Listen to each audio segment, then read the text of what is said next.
So if every day is the same for you, to your point of insanity, then you have the same conditions. And if your behavior has not changed, then maybe you are insane, right? Or at least for expecting a different outcome. Yeah. And so that, I think, makes it significantly more palatable of like, just change this one thing and then run it again. Yeah. How does someone who's taking that feedback, trying to get better, and the results are just not changing, they're not getting closer to the outcome? Yeah. 2 questions. The first is, how do you know when it's time to give up? And how do you keep going when things are not working? So this is there's a handful of what I call like eternal questions that I don't think they're more dichotomies to be managed than problems to solve. And so, how much should I consume today versus invest into tomorrow? How much risk am I willing to take? Which is the classic: should I push or should I pivot for an entrepreneur? And the answer that no one's going to like is that it's actually up to you. So there's kind of like good failure and bad failure.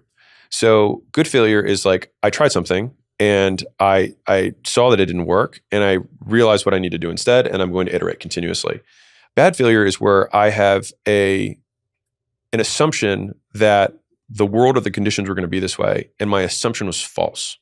And so if I believed that people really wanted to have dog Zoom calls or whatever, right? A Zoom made for dogs. Let's just take a ridiculous example.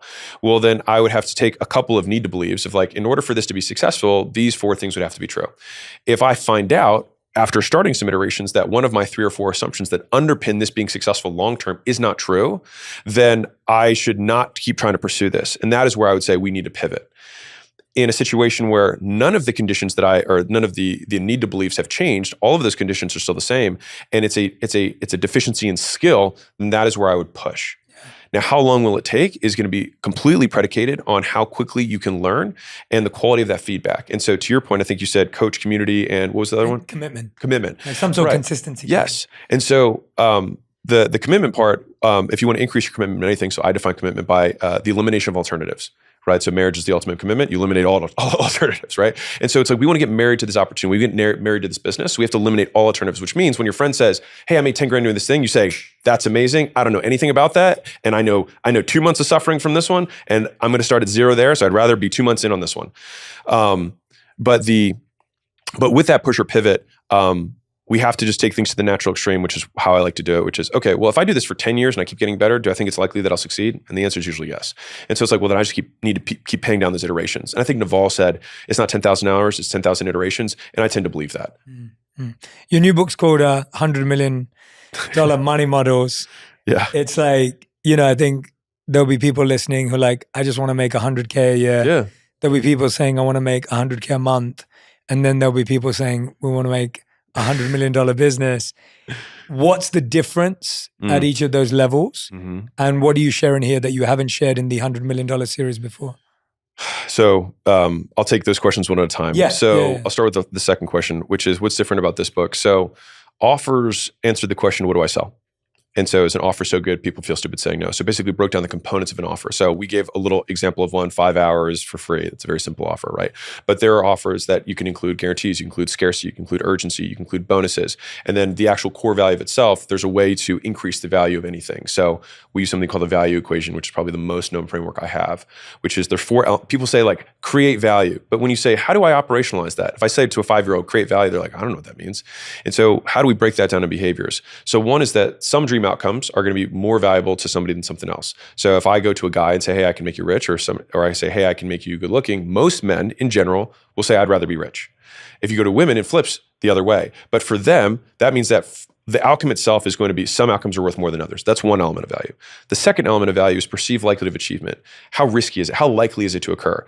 So if I said, hey, I can make you rich and it's guaranteed, it's going to be significantly more valuable than if it's you have to take a huge amount of risk. The third variable is going to be speed. So from the time you make the decision to the time you get what you want, hey, I can guarantee that you're going to get rich, but it's going to take 20 years. Plenty of people make that. But a lot of people are like, well, but now it's 20 years. I want to get rich tomorrow, right? So time is going to be a component of it. And then the fourth component is effort and sacrifice, which is 2 sides of the same coin. Effort is all the things that you must do that you don't want to do as a result of this decision. And on the flip side, sacrifice is all the things you have to give up that you would prefer to do, but you can no longer do as a result of the decision. Mm-hmm. And so if we want to make the most valuable offer, then we want to create something that is a huge dream outcome, that happens guaranteed, that is immediate, and that they don't have to do anything for. Now, no offer is that good. But those are the hypothetical extremes, the ideals that we strive towards. And I think that's a beautiful thing for entrepreneurs is that all we try to do is just get closer and closer to all four of those pillars. So that is the core of the offers book. The leads book is the core four. So we went over earlier. So how do you promote anything? And so that book takes all 8 of the components, core four you do, and then the core four that other people do on your behalf, and breaks down in nitty-gritty detail, step-by-step, how to do them. This book answers the question, how do I make money? Right? And so it's like, okay, well, I know what to sell and I know how to advertise it, but how do I turn that process into making money? And so most people, like the thing that separates, when I look back on all the companies that I've owned, advised, sold, the thing that separated the businesses that were moderately successful from the ones that were exceptionally successful is that they had a better money model. And a money model is the core economic unit of the business. So it's a deliberate sequence of offers that is ideally tailored to do one financial outcome, which is you collect enough cash from one customer in the first 30 days to get and service 2 more customers. And so when you have that amount of cash up front, then it unlocks cash flow for the business to grow as much as it wants, or at least until the next constraint of the business. And so when I looked at all the money models that I created, there's basically four different objectives to make that happen. So one is, how do I get more people interested? So that's going to be the nature of the offer, buy X, get Y free, giveaways, things like that, like, okay, I can structure this thing in a way that makes way more people interested than just saying, hey, buy my thing. The second element is, okay, how do I get those people to spend more money than they otherwise would? So there's different money models around that. The third is going to be, how do I make them spend their money faster? How do I pull that cash flow forward? And then the fourth element of good money model is, how do I get them to do it again and again and again, which can either be recurring in a membership or reoccurring like Coca-Cola. You still buy it again and again, it's just not on subscription.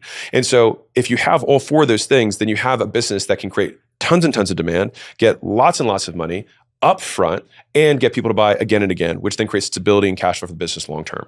And so that is basically the 4 pillars of the book, and it's broken down in those 4 steps of these are the front end offers that do this. These are the transition points to how do I get someone to take the next thing that's going to be more expensive, or how to get to take the bottom thing, or how to create payment plans, how to create downsells. All of those components which ultimately make businesses significantly more successful. And I started writing this in 2019. It was the first book that I started. So it was actually called Lead Generation and Monetization Structures, which, very, very sexy name. Yeah. But this was, I had a mentor who told me, hey, you're in the sale process right now. You should document all the artifacts, kind of crystallized knowledge at that point. And so that is what started that book. Now, offers and leads were basically, that book was like this thick. And I was like, I can't. So I actually peeled off offers and then finished that first, and then peeled off leads and then finished that second. And then finally I can get to the money models, which is actually what I started 6 years ago. Gosh. And so I have not publicly talked about any of the structures in this book. And I feel like I'm giving birth. I've been pregnant for 6 years, conceptually pregnant. And I want to give birth to this thing because I think that this will make the largest impact on business owners' bottom line of anything that I've ever made. And it's been the source of the vast majority of my material success, is being able to do this, because when you have a superior money model, it gives you padding to be bad at everything else, because you finally make more money